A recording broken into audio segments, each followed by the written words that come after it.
wisdom, prudentia, justice, justitia, temperance, temperantia, courage. fortitudo. Applying ancient philosophy to modern life, this is the Sunday Stoic.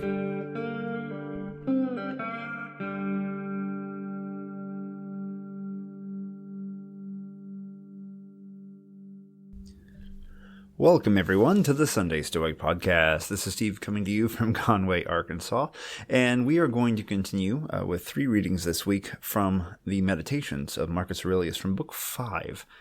I hope you've noticed so far that there's a lot of repetition in the Meditations, of a lot of rewording or reworking of a few basic themes. And on a previous episode, I went through and listed some of the themes in the Meditations.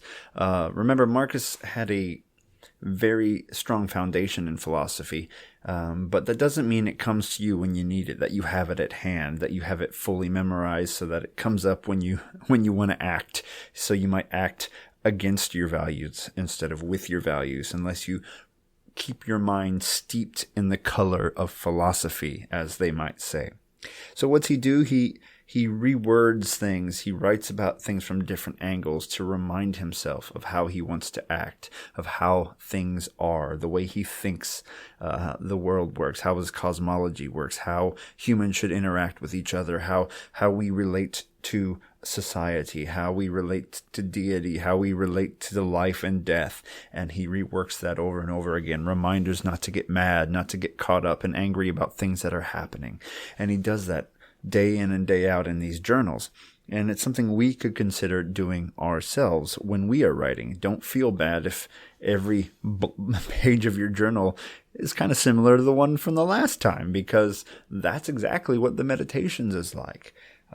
These statements of rehashing these ideas. So if you don't know what I'm talking about, the Meditations of Marcus Aurelius is the name given to a series of journal entries made by the Emperor Marcus Aurelius.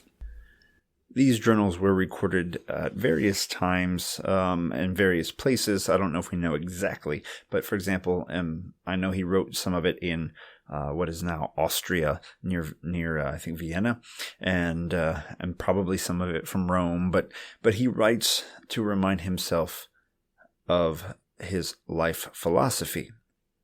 So this week we're going to hear 3 themes that we've probably heard before, but that's okay. To hear it again and to write it again, to chew on it again, to go through it again is important.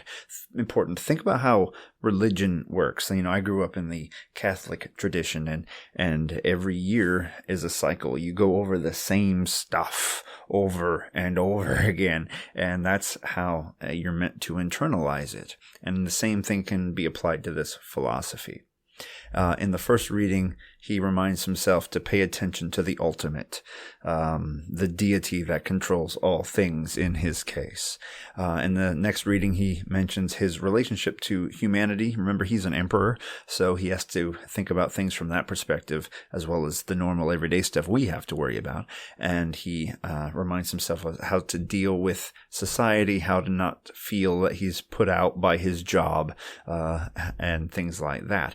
And in the last reading, it's a reminder once again of time, and that we should not be upset by little things that perturb us, because they can't possibly last long, because even our entire lifespan is really but a blink of an eye when we compare it to the time that the universe has been around and will be around. The Meditations of Marcus Aurelius, Book 5, number 21. Among all things in the universe, direct your worship to the greatest. And which is that?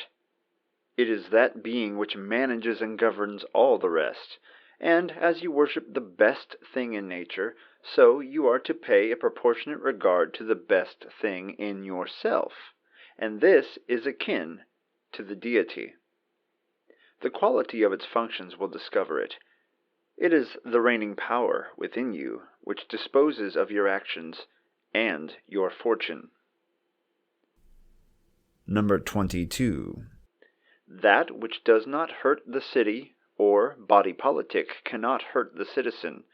Therefore, when you think you are ill-used, let this reflection be your remedy. If the community is not the worse for it, neither am I. But If the community is injured, your business is to show the person concerned his fault, but not to grow passionate about it. Number 23. Reflect frequently upon the instability of things, and how very fast the scenes of nature are shifted. Matter is in a perpetual flux. Change is always and everywhere at work. It strikes through causes and effects, and leaves nothing fixed and permanent. And then, how very near us stand the two vast gulfs of time, the past and the future, in which all things disappear. Now is not that man a blockhead that lets these momentary things make him proud, or uneasy, or sorrowful, as though they could trouble him for long? In the first reading, Marcus reminds himself to worship the ultimate. And to Marcus, the ultimate is a being that is the head of nature. And for some of us, we go the same route, some being at the head of nature. And for many of us, nature itself is the ultimate. So you're looking at whatever it is to you that is ultimate, the source of all things, the creative process, or perhaps, nature itself. And then to find how that is connected to you. How is your inner self akin to that reality? Align yourself with that reality. And, see the wonder of it all. He's worshiping this deity and reminding himself that he has a spark of it within, which is a beautiful poetic view of the cosmic view of how deity and life functions together. In the second reading, he is reminding himself that what's good for society is good for the individual. And I could think of reasons when I wouldn't really believe that. Like if I was told, hey, we're overpopulated, so we're going to kill you. I would say, well, I would prefer not to be killed, thank you. I don't care if it is for the good of society. But Marcus is the emperor here, and he is the head of the community. And he says, if I am not harmed, if the community is not harmed, then neither am I. But if the community is injured, then it's my job to talk to the person who is at fault and teach them why they're wrong, but not to get mad about it. Don't grow passionate about it. Do it with a cool, level head. And we can, this is the emperor speaking. We can apply it at our own, from our own perspective, from our own positions. We may not have to correct other heads of state or the secretary of grain and agronomy or something, but we might be able to apply this to the people we work with, the people we supervise.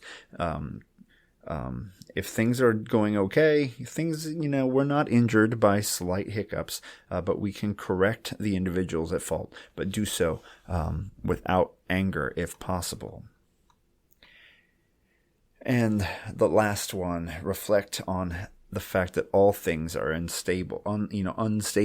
Things shift, things change. Matter is in flux. Change is everywhere.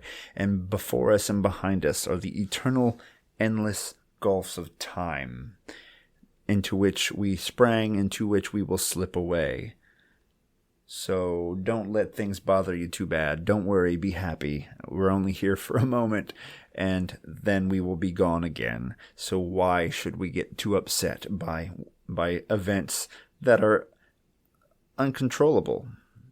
And this is something I've been reflecting on. I've been reading Donald Robertson's book on